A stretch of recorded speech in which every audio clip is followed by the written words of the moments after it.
فاسألوا أهل الذكر إن كنتم لا تعلمون.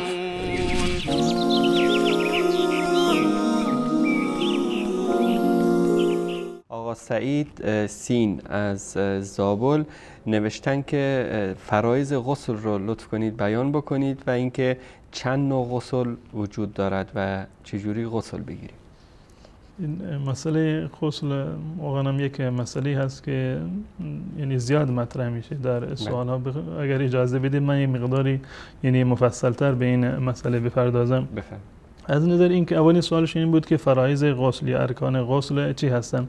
برخی از علما معتقدند که غسل فقط یک فرضی داره، یک رکن اصلی داره و اون رکن این است که تمام بدنش را به اصطلاح با آب بشوید، یعنی تمام بدن را آب بگیرد. این در واقع رکن اصلی غسل هست.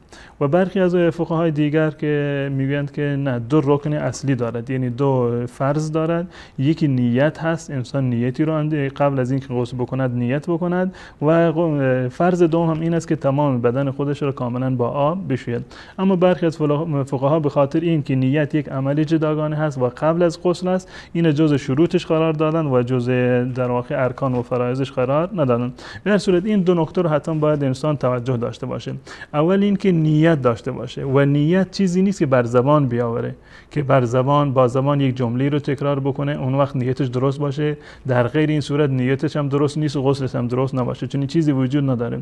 نیت غسل، نیت وضو، نیت نماز، نیت روزه یا هر عبادت دیگر همون تصمیم قلبی و باطنی هست که در قلب انسان تصمیم گرفته که مثلا غسل میکند، وضو میگیرد به خاطر اینکه پاک بشود، بتواند نماز بخواند. همین کافی هست. بر زبان آوردن هیچ جمله‌ای در هیچ عبادتی لازم و فرض نیست.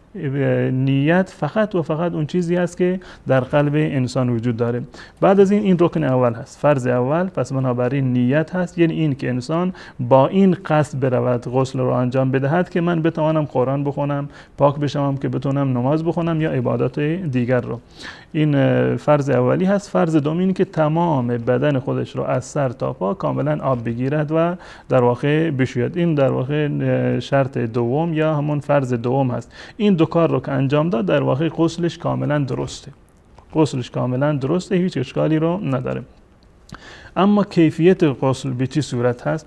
کیفیت غسل که غسل جنابت باشد یا هر غسل دیگری باشد که مستحب از انسان به اون کیفیتی که رسول الله صلی الله علیه وسلم غسل می‌کردند به همون کیفیت غسل بکنن.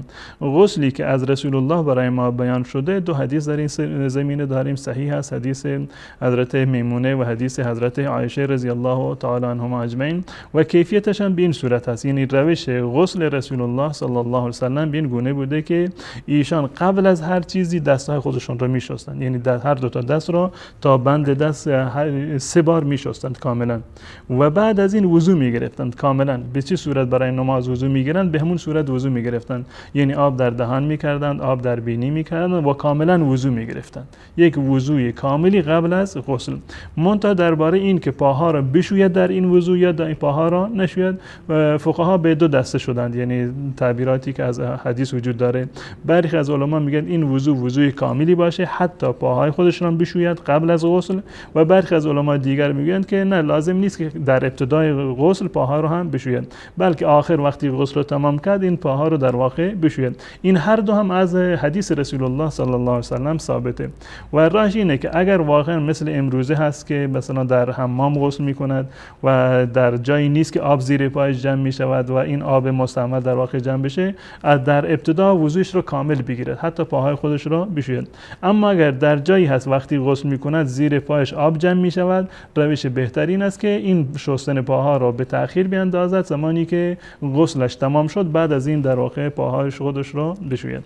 این روش اول هست، یعنی وضویی که قبل از غسل رسول الله صلی الله علیه و آله این کار رو انجام میدادند. اول دسته ها رو میشستند، البته قبل از وضو استنجا هم میکردند، یعنی زیر اندام خودش را و در واقع عورت خودش را میشستند. این مانندی که برای نماز یا بعد از قضای حاجت انسان در واقع نظافت میکند و بعد از این به صورت کامل وضو میگرفتند و بعد از این روی سر خودشون آب میریختند. اول روی سر خودشون آب میریختند، 3 مرتبه آب میریختند و میفشردند، موها را تکان میدادند تا اینکه پوست سرشون خیس بشود و بعد از این تمام بدن خودشون رو در واقع میشستند. این روش غسل رسول الله صلی الله علیه وسلم هست که از هم حدیث حضرت میمونه و هم حدیث حضرت عایشه رضی الله تعالی عنهما اجمعین این کاملا ثابت است. اما چند نوع غسل وجود داریم. در واقع غسل فقط یک نوعی هست، یعنی کیفیت غسل اگر این حساب بکنیم، البته علما یعنی فقها اینو تقسیم کردن به یک غسل مجزه و غسلی که غسل کامل هست. غسل کامل همینه که من خدمت شما عرض کردم به این صورت باشه. یکی گاه وقتی این است که انسان شاید قبل از غسلش اصلا وضو نگیرد. این وضو گرفتن قبل از غسل لازم نیست. اگر کسی غسلش فقط این باشه که زیر دوش برود و تمام بدن خودش رو کاملا آب بگیرد، این غسلش کافی هست. این غسل مجزه میگن. اما غسل کامل همین غسلی هست که قبل از اون وضو بگیرند و بعد از وضو به همین کیفیت که من عرض کردم در واقع این بدن خودشون رو بشویند. و غسل کردن در 5 مورد جزء واجبات هست، یعنی واجب هست که انسان غسل بکند و موارد دیگر مستحب یا سنت هستند. او یا این که به تعبیر دیگر در چه صورت‌هایی و در چه مواردی غسل بر انسان واجب می شود و تا زمانی که غسل را انجام ندهد نمازش و در واقع عبادات دیگری که نیاز به طهارت دادن در واقع انجام نمی شود. این است که در اولین صورتش احتلام هست، یا به تعبیر عامیانه‌ای که میگویند که انسان شیطانی شده باشد، احتلام شده باشد. و این کسی که احتلام شده باشد این میشه به چند گونه اینو تقسیم کرد. مثلا فردی خواب بوده و خودش میداند، یعنی به یادش هست و خاطرش هست که دیشب احتلام شده و آثار احتلام رو هم میبیند. خب غسل بر این انسان واجب هست و قطعا باید این غسل رو انجام بده. خب یک فردی مثلا فرض کنیم که شب تو ذهنش هست که احتلام شده، اما ظاهرا چیزی از آثار احتلام نمیبیند، لباسش کاملا پاک است. در این صورت غسل لازم نیست. فکرش اومده، خیال میکند، گمان میکند که احتلام شده، اما اثری از احتلام نیست، غسل لازم نیست. و صورت دیگری این هست که به اصطلاح یادش نیست، به خاطر نمی آورد که احتلامی صورت گرفته باشد، اما آثار احتلام هست. در این صورت غسل لازم میشه.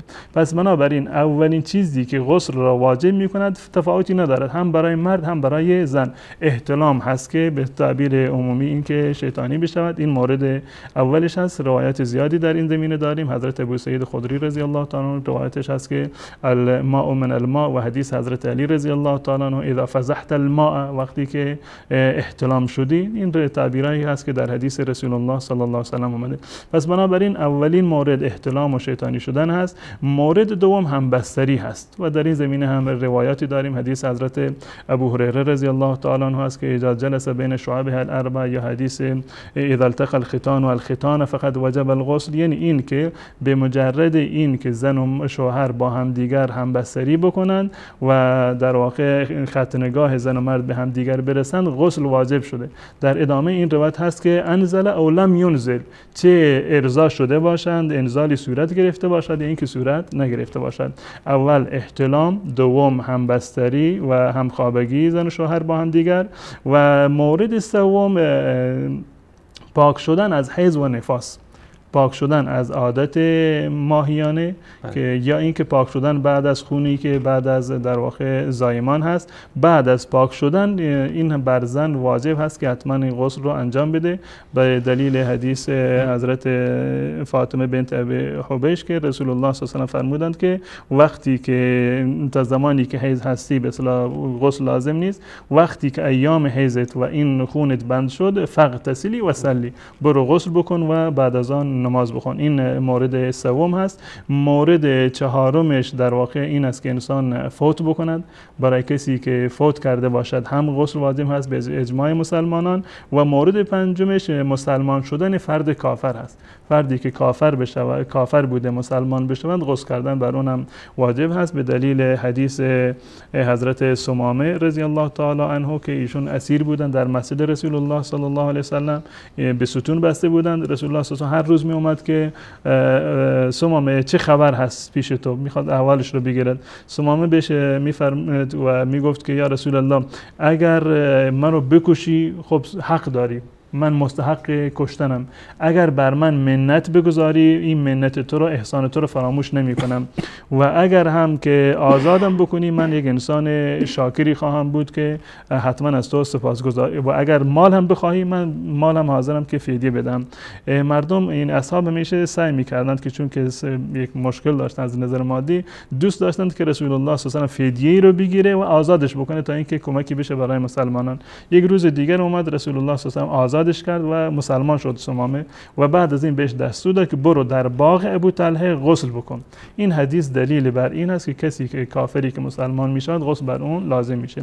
پس بنابراین مواردی که غسل واجب میشه 5 مورد هستن: احتلام، دوم همبستری، سوم پاک شدن از خون حیض، قاعدگی و در واقع نفاس، چهارم مرگ بعد از که انسان فوت بکند و پنجم هم مسلمان شدن کافر.